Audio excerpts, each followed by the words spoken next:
Luang was just talking about the role of ceremonies and that side of Buddhism in the practice, and he says that ceremonies, what we call pitikama, different ceremonies, rituals in Buddhism, they do have a role in practice, the practice of the religion. He was asking about what we do here when we go and bless a house. And I said usually we chant the paritas and maybe make holy water with the thread and then sprinkle holy water. And I asked him if that's convenient for him, and he said, no worries, never mind about that, he can do that. And then he went on to say that these kind of ceremonial occasions do have a role because they bring people together, and as monks we do have a role in society, in a connection with the society, the lay society. So it's these occasions that bring us together and give some form to these occasions. When you have a ceremony and different things, parts of that ceremony are taking place, then that gives a form that people can follow, and if you have a large group of people, then it gives them something to focus on. He just said one has to though also do it in the appropriate way and know the right amount, so that it doesn't become an end in itself, endless ceremonies and long ceremonies without meaning. But if it's done with meaning as a way of practice, then it's very useful, because say when you invite monks, say in this case, to bless a house, then they come, they chant. The paritas are all very good teachings. They're auspicious chants, auspicious because they're very good teachings, reflections on Dhamma. And for those who have any awareness of the meaning of the words chanted, then it will bring up a reflection on Dhamma, a reflective attitude. And there's, this is part of Buddhism. There's the Buddhism of what we call sasana piti, which is ceremonies, sasana watu, which is the material side of Buddhism, like buildings, Buddha statues and things. Sasana Dhamma, the Dhamma itself, listening to Dhamma is a part of Buddhism, and listening to chanting is a part of that. Listening to Dhamma, because you're listening to the words of the Buddha. And even in the case of people who don't yet know those words, the meaning, generally the atmosphere is peaceful at that time, and they're restrained and they sit quietly listening, so it'll incline their minds towards Dhamma even if they don't yet fully know the meaning of the Pali.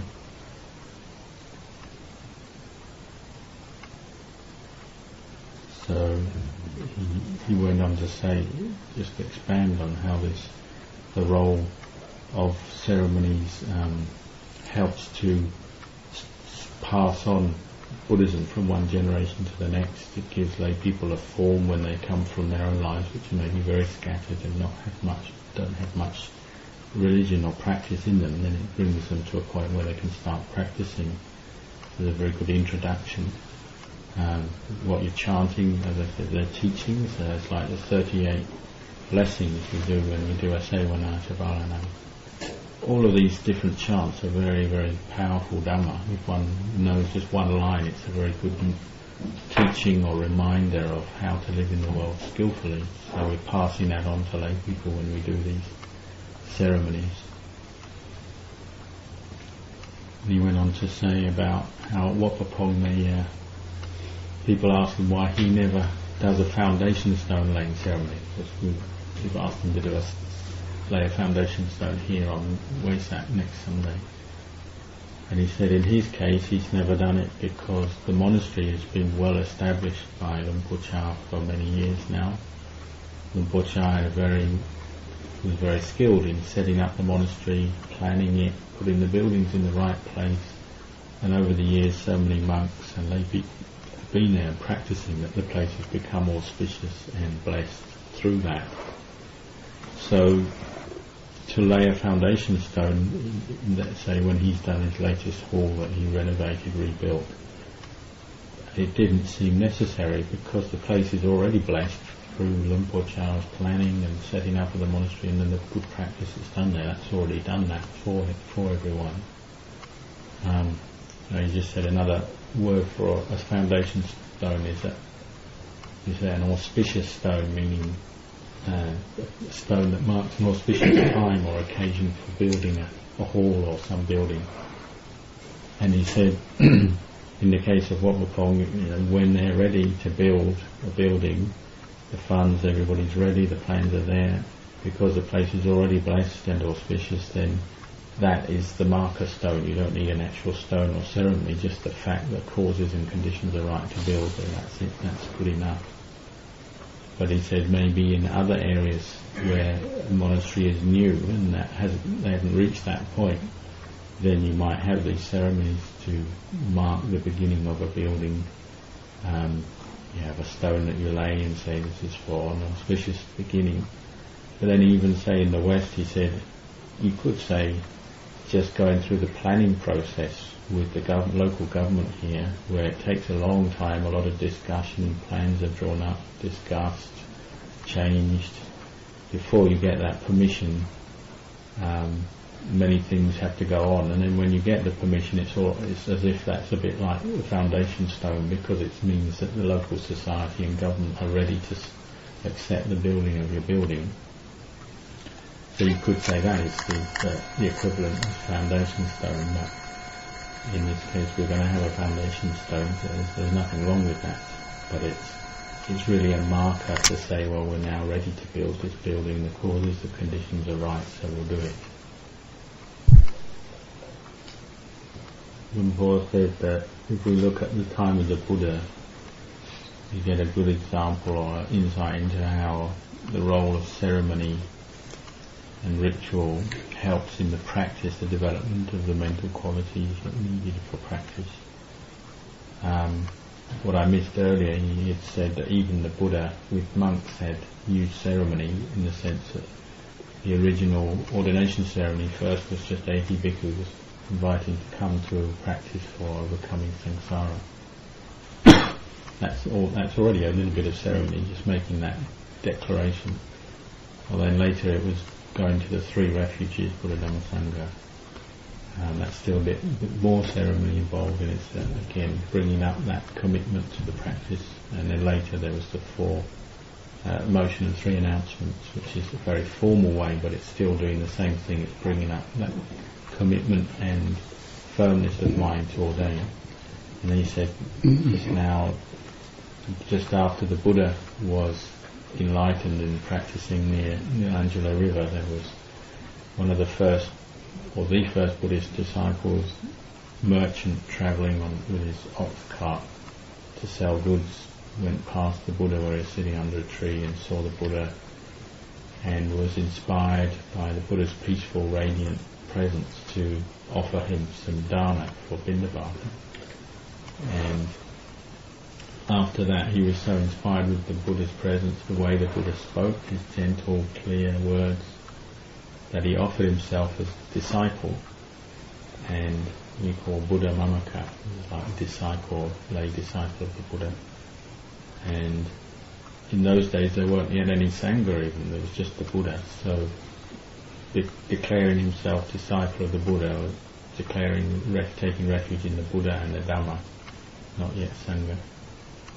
And that declaration again, it's a little ceremony where you go take refuge in Buddha, Dhamma or Sangha these days, but it's making that firm commitment in your mind, so it's bringing up very wholesome qualities of mind, expressing your belief, your confidence in the refuges. And that's practice, it's not just an empty ritual or ceremony, that's actual practice, because it's bringing up the same qualities that you'll need to develop samadhi and wisdom.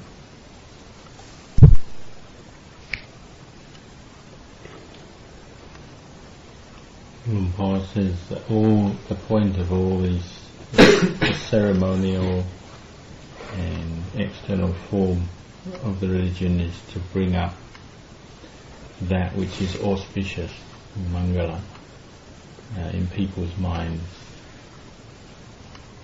And so you have, when you do a ceremony, everything that's part of a ceremony is bringing up auspicious qualities of mind and auspicious energy or nature that the people taking part.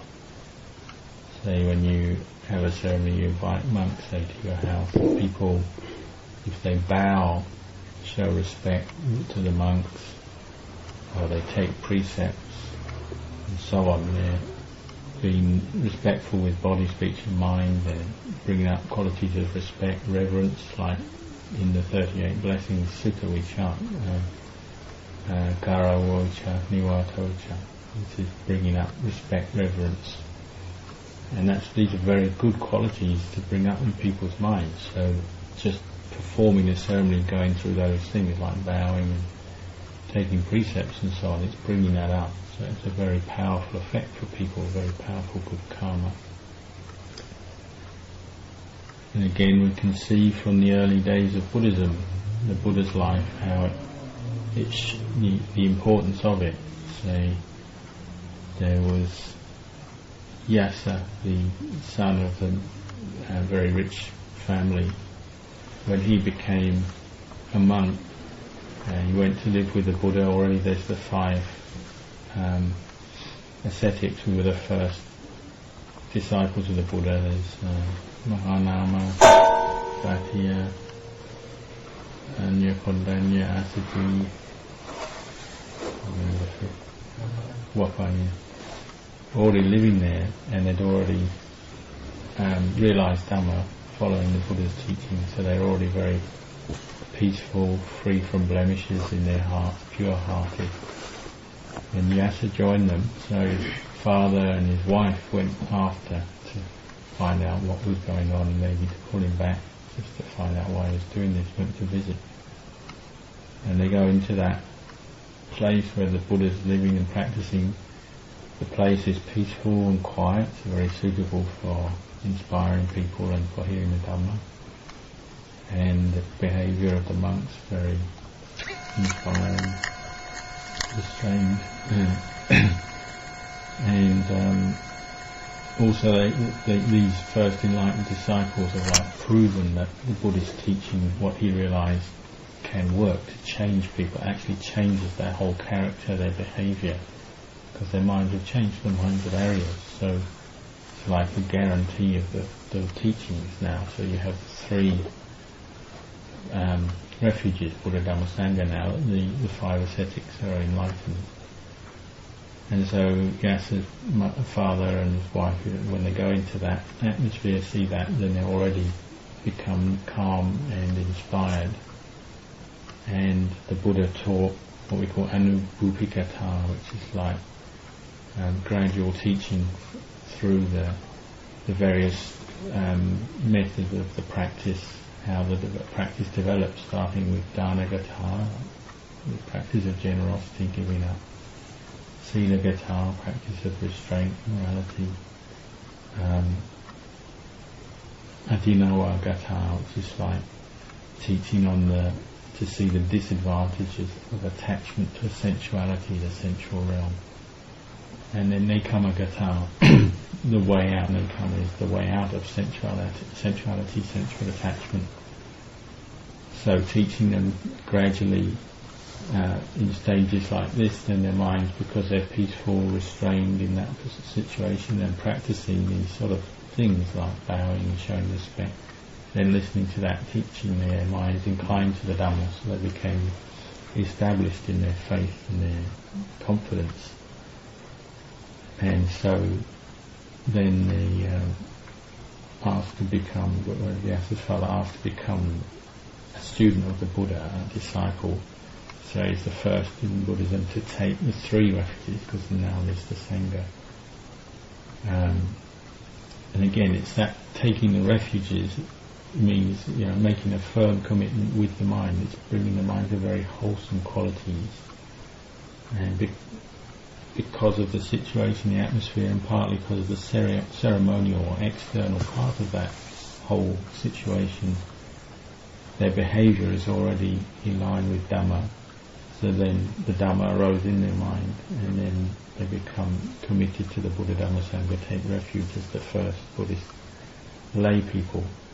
And the Buddha gave them direct teaching for how to, we say, cleanse or purify the mind in the lay life. This is this gradual teaching from Dharna Sila, Adinawata Nekama. And you can see that's, just the ceremonial side or the external ritual side of that. And that had a very important role to play at that point. It brought them to see the Dhamma. And that's the importance of ceremony in our life. When we do it, then it's bringing out very wholesome qualities or auspicious qualities in people's hearts as they perform. Their whole behaviour changes, their atmosphere changes when you start doing this. So you could say it's Buddhist culture, but it's for an end. It's not meaningless, it has an end in that it's helping one's mind to incline towards Dhamma. And as monks we're leading people in that, so this is why we do ceremonies sometimes, because it helps in these ways to bring people right through, even say in the case of that one, at that time right through to realising the Dhamma.